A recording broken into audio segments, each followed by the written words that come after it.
video, we're going to do a look at the county map, and we're going to especially focus on what is called the Wasatch Front. It's a great orientation point when you're looking at Utah because it is where the main living happens in Utah. So we're actually going to look at it as a whole, and then we're going to focus in specifically on Woods Cross, Utah, and then we're going to explore the different driving options if you're going both north or south in the Wasatch Front. So if you stick around until the end, you're going to get a glimpse into everyday life, into some of these communities to help you get a feel for the lifestyle that you can expect. I'll also show you an overview of the range of housing costs in the area. We'll even take a peek at some of the homes currently on the market. So you're going to be surprised. It's going to be a lot of fun. So stick with me. If this is your first time to the channel and you want to know everything there is to know about Salt Lake City Living, Utah, then subscribe below and tap the bell for notifications so you can be the first to know all the juicy details about Salt Lake City, Utah living and our lifestyle here. My name is Janet with Living in Salt Lake City, Utah. We get calls and emails every day from people just like you,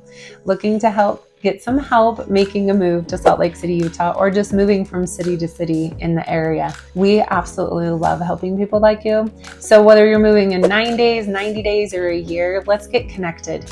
You can send me a text, you can send me an email, you can call me. My information is in the link below. Before we dive into Woods Cross specifically, for those of you who are not familiar with Utah, I want to introduce you to what's called the Wasatch Front. So we're going to look specifically at that map, and then I want to help you understand like the mountains and the lakes that are in the area and how that's situated. So this will be important for you to understand the different areas and the places there are to play in the different areas. It'll help you when you're looking for different districts and schools, stuff like that. It'll orient you to the different counties so that you understand. So sit back and let's have some fun. Let me give you an orientation. The Wasatch Front is actually defined as a metropolitan region that is the north central part of Utah. It consists of a chain of cities and towns that stretch along the Wasatch Range from approximately Santaquin all the way south to Logan in the north. It contains different cities maybe more familiar ones like Salt Lake City, Bountiful, Layton, all the way to Ogden, just to name a few. And then to the east, you will find that there are the Wasatch Mountains.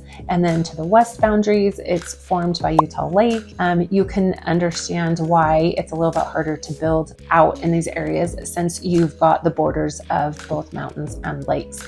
Also to the west, you'll find the Ochre Mountains in Salt Lake County, and then the Great Salt Lake in the northwest, Salt Lake, Davis County, Weber County, southeast Box Elder County, and Cache counties. Most of the residents do live in the area between Ogden and Provo. It's a distance of 80 miles between those, which includes the Salt Lake City proper area. It's fully built out, extended to the Wasatch Front, is 120 miles long and an average of 5 miles wide. So along its length, the Wasatch Front never exceeds a width of approximately 18 miles because of the natural barriers of the lakes and the mountains.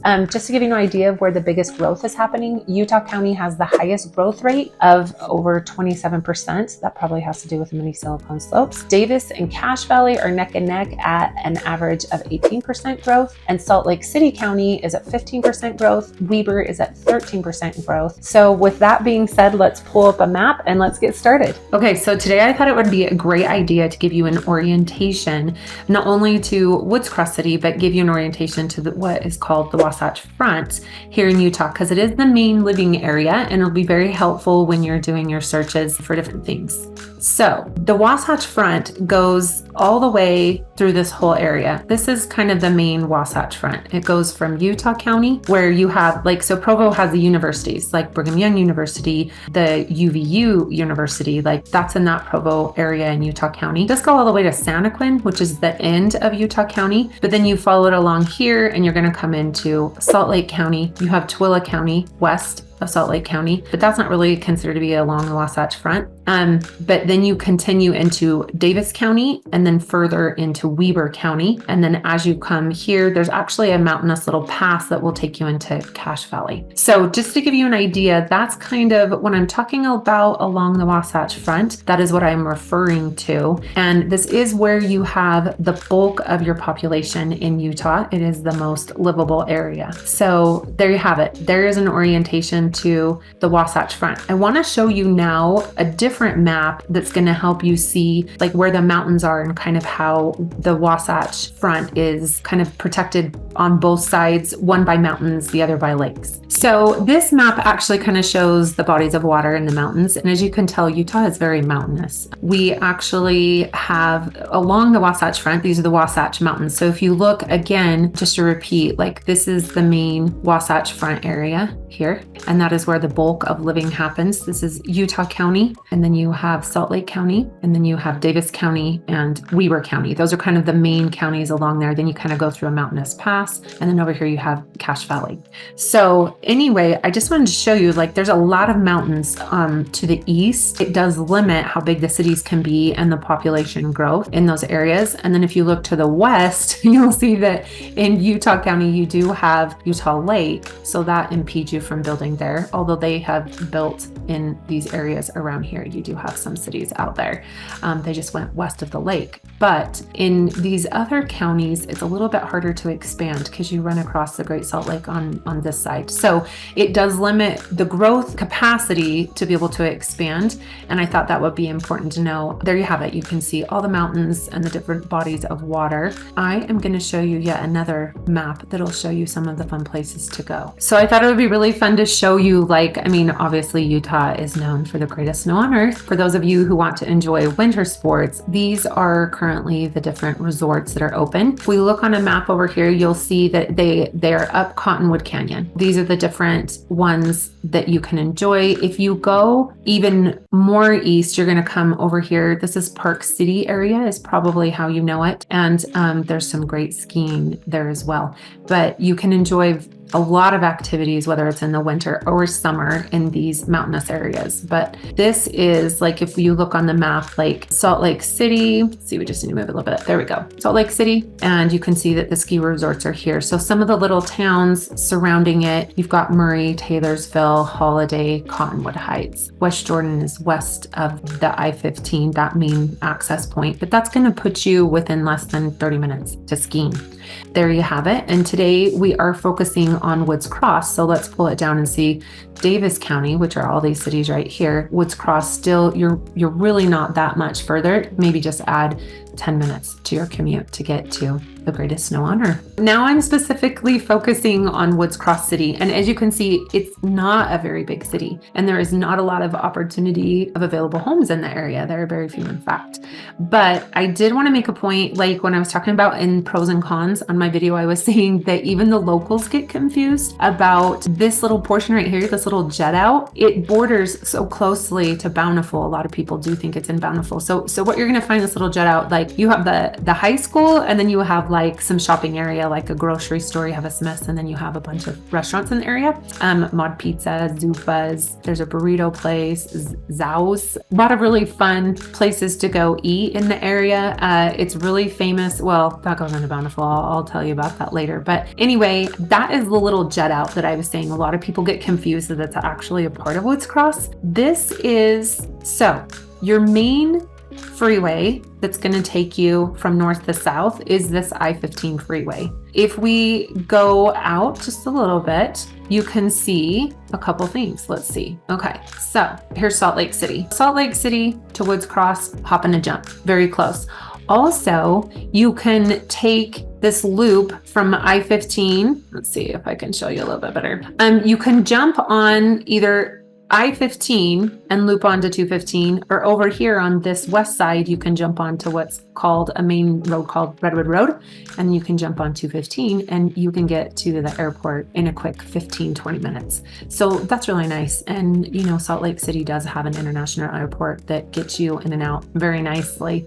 They've just done a complete expansive remodel of the airport, so it's very nice. Let's zoom back in because I wanted to give you a little bit closer look of what's happening and kind of what you can get for your money. Before I do that, let me just again address the fact that you do have a lot of different travel patterns that you can take from Salt Lake. That I-15, you can loop over. 215 seems to be a little bit less traveled, a little bit easier to get through. If you are headed north, you do continue on I-15. You also have what's called Legacy, and it parallels it and then it loops in. They've just added a great new exit and entrance in the Farmington area that helps you get further west into other cities that are on the north side, Woods Cross. So anyway, you have a lot of options, which is really, really nice. So depending on traffic and time of day, you can take different freeways, different roads to get where you want to go. Zooming back in, like I said, we don't have a ton of options, but I did want to show you like what could you get. So 400,000 really kind of is a starting point, and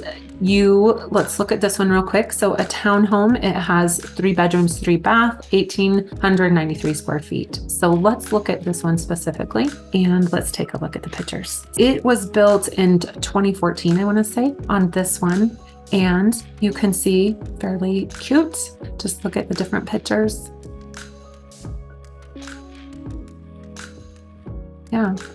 And not a finished basement. You'd want to keep that in mind. In that price point, you might not get a finished basement. But the nice thing about a townhome is that you do get newer for less money, and you do get bigger for less money. Typically that does include an HOA, and a lot of times you don't get a lot of private yards. You might get a patio or a small private area, but sometimes you just have completely shared areas. And then let's look at this one. Let's look at a single family here. Okay, this is a good one. Let's look at this one. So this one obviously is listed for just under 500,000, and it is 3 bedroom, 3 bath, 1,584 square feet. Obviously it's a little bit more dated, you can see. And let's see, hang on a second. Let's just check the year built. Yeah, 2001. This one was built in 2001, and it looks like they haven't really done a ton of updates. They've just left it original. That's something that you might want to take into account is, will you want to be doing some updating? Something fun that you could do. I love if you just add a little bit of crown molding. You could give it, either you could do a different varnish, or you could even paint the cabinets and then add some nice hardware. It just like spruces it up and makes it really nice. Obviously you can change your paint color, make it more your own. Something else that I always tell my clients, if you want a more modern feel, it's not very hard to change out these baseboards. You can get a much thicker baseboard and you can do a more modern, sleek feel, and it changes everything. Even just like your doors, like if you want to change out the style of your doors, adds flair, or if you want to do some casing around the windows, you can do a lot with that and a little bit of paint. This one has an unfinished laundry here, but you do get a nice backyard. So there is that. And that's just food for thought on this one. And then I do want to show you the one that, let's see, right here, this one. So before I show it to you on the map, I want to show you real quick. This is the west side of Woods Cross, and it kind of goes along that Legacy Highway. There's a lot of areas that aren't built out over here. It's preserved. Like, it was really hard for people to get permits to be able to build in this North Salt Lake and Woods Cross, West Bountiful area, just because like you have the preservation areas. But anyway, if you go a little bit further west, that's where you will find newer homes in Woods Cross. So let's look at a newer home in Woods Cross. Oh no, I lost it because I zoomed. Let's see, maybe I just need to zoom in a little bit more. Let's zoom back in and let's go to, I think it was this one right here. That's the one that I wanted to show you, if it'll let me. Yeah, that's it. Okay. All right. So this one was actually built in 2009, and let's see what it has to offer. See, it's a little bit more modern, a little bit more updated. So there you have it. There's not a huge community that is in this price range, or that is a little bit bigger homes like this, a little bit newer, but there are some good options if that's what you're looking for.